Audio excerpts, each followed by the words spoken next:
The left has been telling you for years what you can eat, what you should say, and now how you should feel.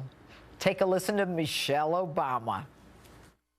Yes, I do, because we feel the difference now. Yeah. See, now we're feeling what not having hope feels like. You know, hope is necessary. It's a necessary concept. What else do you have if you don't have hope? Really?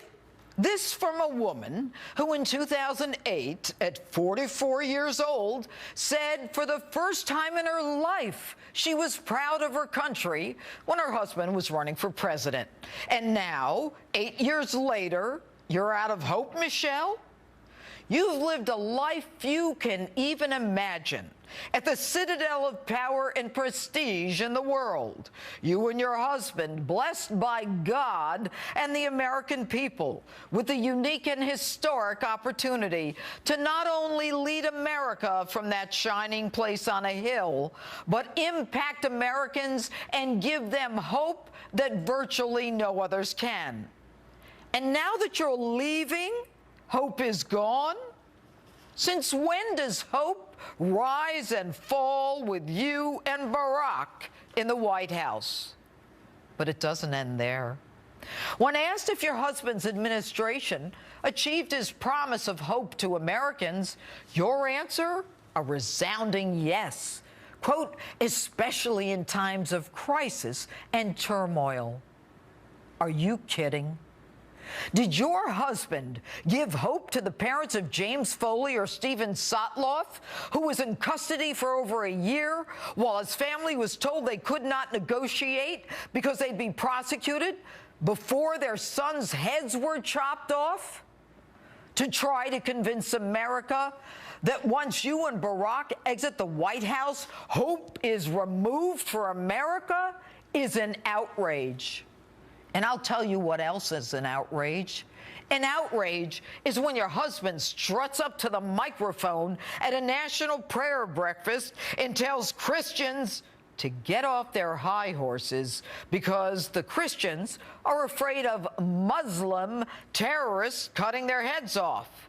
And I'd say that that was a crisis, but no hope there. ISIS today only looms larger.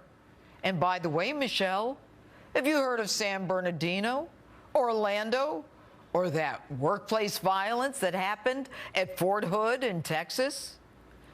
In times of crisis and turmoil, like the 13 hours those heroes were on a rooftop in Benghazi, your all-powerful husband never bothered to explain to us where he was and what he was doing that night. All we know is the only power that he was ready to unleash was Air Force One to fly to Las Vegas for a fundraiser the next morning so that you guys could live the life another 4 years in the White House. But I get it. For you, hope is gone. You and your family and friends won't be able to fly to another 46 countries with security and hair and makeup in tow. Michelle, you may not realize it, but Americans rejected you and everything you stand for. They know what hope is.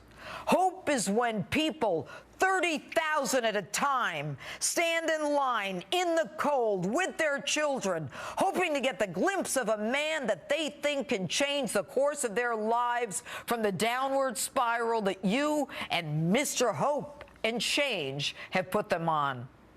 I'll tell you what hope and change is.